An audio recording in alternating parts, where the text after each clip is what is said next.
박근혜 대통령, 박근혜라는 실체가 아무것도 없다는 거에 대해서는 저희들도 어느 정도 인식하고 있었어요. 대화가 안 되는 분이셨어요. 그래서 지적 능력이 그 수준이 국가를 다스리거나 정책 결정을 할 만큼이 아니라는 건 알고 있었는데 설마 이 정도까지였을까 이런 생각을 했죠. 그 청와대에서 있었던 일. 예. 청와대에서 주로 출근을 안 하세요. 안 하시고 그냥 혼자 앉아서 밥 먹고 혼자 드라마 보고 주사 맞고 그게 가장 중요한 부분입니다. 그랬습니다. 그래서 세월호 때 특별히 세월호 때 우리 대통령이 우리 컨트롤 타워가 설마 아무것도 안 했겠어 이렇게 했는데 안 했다는 게 계속 보여지고 그리고 그 전후에 계속해서 주사를 맞습니다. 성형 주사를 맞았을 가능성이 굉장히 큰데 반드시 성형 목적이어야 할까요?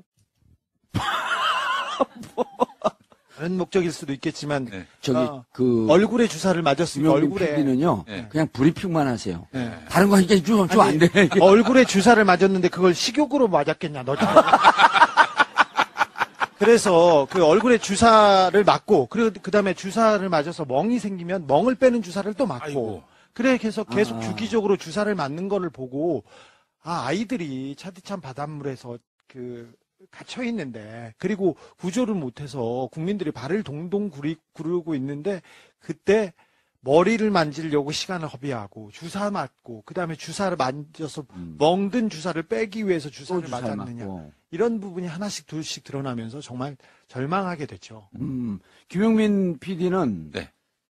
박근혜 전 대통령의 민낯이 드러날 때 어떤 측면이 야 정말 이럴 수가 있을까 이렇게 가장 충격받은 대목이 어떤 대목이에요? 일단 그 세월호 문제도 그렇고요. 그 7시간 후에 나타나서 했던 말이 아니 구명 그 조끼를 입고도 그 찾지 못하냐 이런 말을 했을 때 완전히 그 3차원의 세계 갔다 오신 거 아니에요. 그래서 그 현황 파악도 전혀 안 되고 이제 와서 엉뚱한 얘기를 하는 거 보면은 이게 전 그때 직감을 했거든요. 이건 뭐 그분이 상황 관리를 하지 못했구나. 예. 상황을 장악하지 못했구나. 전 개인적으로 그 박지만 씨가 했던 얘기가 무척 그 처음에 암만 형제지간에 의의가 안 좋아도 저 정도일까라고 했는데 나중에 보니까 그게 최근에 그 음원 파일 나온 거 봤더니 사실이라면 박지만 씨가 뭐라 그랬냐면 누나는 최태민이나 최순실을 보면 정신이 나간 것 같다. 최면에 걸린 사람 같다. 그래서 우리가 또 최면 수사를 만나봤잖아요. 네. 얼마 전에 그 겟어웨이라고 하는 영화 보셨죠, 여러분들? 예, 겟어웨이. 예. 미시시피 사투리예요. 네. 겟어웨이 죄송합니다. 겟어웨이. 네. 거기 보면은 한 번 최면이 걸리면 그 사람 눈빛을 보거나 커피잔 땅땅땅 거리 소리가 나게 되면 바로 최면에 빠지잖아요. 그 영화를 보니까 박지만 씨가 한 얘기가 이해가 되더라고요. 그러니까 최순실 얼굴을 보는 순간 최면에 빠지는 것 같아요. 저는 기본적으로 박근혜 대통령이 일반적인 사고를 하고 있고 일반적인 어떤 사리분별을 하는 능력을 갖추지 못한 분이다라는 뭐 확신을 갖게 됐고요. 안민석 의원님이 그때 이재용 삼성 부회장 앉혀놓고 막 한번 야단쳤잖아요. 그분이 30분 이상 뭘 못한다. 창조경제 이야기했다고 그러길래 박근혜 대통령이 이재용 부회장한테 박근혜 이재용 청와대 독대했을 때 이게 청문회 때 이야기인데요. 제가 이재용 회장한테 무슨 이야기를 했냐 1시간 동안 그러니까 창조경제 이야기를 했다는 거예요. 그래서 제가 박근혜 대통령 머리로는 창조경제를 30분 이상 이야기할 만한 머리가 못 된다. 실제로 그래요. 그분의 어떤 전문적인 그런 부분에 있어가지고 뭔가 5분 이상 이야기를 할 수 있는 그런 그 지식의 깊이가 없거든요. 그래서 제가 이제 그런 얘기를 1시간 동안 말씀하신 게 맞다면은 아니 그러니까 그게 그 2015년 7월 15일 날 만나갖고 그 처음 만났다고 하는 두 번째 만날 때 아닌가? 대구에서 만나고 그 다음에 대구에서 청와대에서 그러니까 두 번째 만난 거죠. 네, 그래서 박근혜 대통령이 뭔 말씀을 하면은 1시간 얘기하시면 그러니까 그래서 요게 한 80%될 거예요. 네. 제가 봤을 때. 그 입의 용도가 비슷하네요. 80%는 그 저에 쓰고. 예. 예. 특별히 정호성이라고 자기 특근 문고리 권력 3인방. 네, 근데 비서관인데 그분은 박근혜 대통령이 얘기하는 것 중에 어떤 게 중요하고 어떤 게 중요하지 않은지 몰라서 다 녹음을 하기 시작합니다. 네. 그래서 녹음을 했군요. 그래서 녹음했어요. 모신용이 아니에요? 안종범 수석이나 다른 사람들은 옛날에 받아줬고 공부를 잘했으니까. 청와대에서 이렇게 회의를 하면 다 적자 계속 적고 있잖아요. 그게 적자 생존인데 이렇게 적어놨던 이유가 박근혜 대통령이 하는 말 중에 어떤 게 중요하고 어떤 게 지시사항인지 몰라서 그래서 녹음을 해놓은 그래서 거예요? 녹음했어요. 근데 다시 들어보려고? 네, 다시 듣고 그 지시를 하나씩 예. 이행하고 그랬습니다. 그런데 거의 대부분 내용이 이 내용에 대해서 물어봐라. 뭐 어떻게 하냐. 그렇게 최순실한테 물어보라는 그렇게 계속 조언이 아니죠. 녹음 내용의 대부분이 최순실한테 물어봐라. 네. 최 선생님 뭐라고 하냐. 이건 어떻게 해야 되냐. 내일 어떻게 해야 되는데. 그래서 지시를 받아요. 최순실한테. 그 내용을 보면 제가 최순실을 오랫동안 제가 연구해 온 사람으로서 최순실의 지적 능력은요.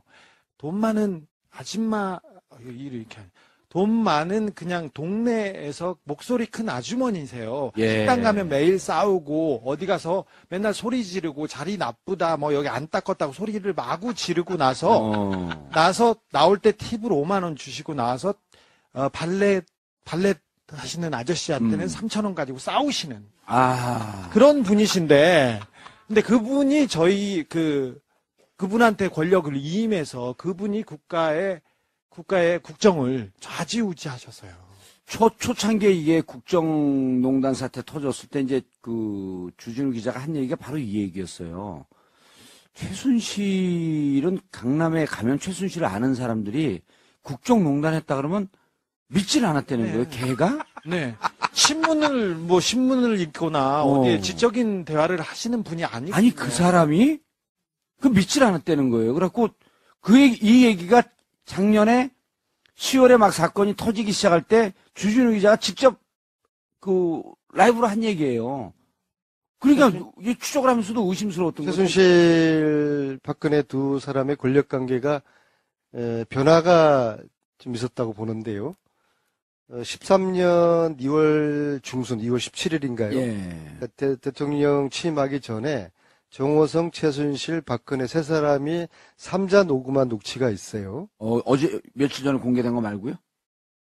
뭐 워낙 공개가 돼 있던 거예요.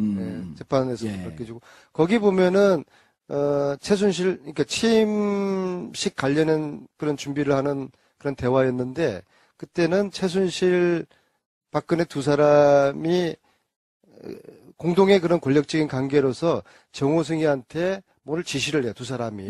이거 좀 알아봐라, 이거 어떠냐. 하는데, 근데 이제 지금 주진우 기자가 이야기한 것처럼 대통령 취임 이후에는 그 관계가 최순실이가 시키는, 그리고 박근혜가 정호성을 통해서 물어보는 그런 좀 관계의 변화가 있는 것 같아요. 예, 그런 정권 초기에는 최순실도 조금 조심했어요. 정권 초기. 네, 정권 초기 조심했고 그리고 자기의 능력을 알기 때문에 자기는 뒤로 빠지고 그때만 해도 정윤회 씨가 전면에 있었고요.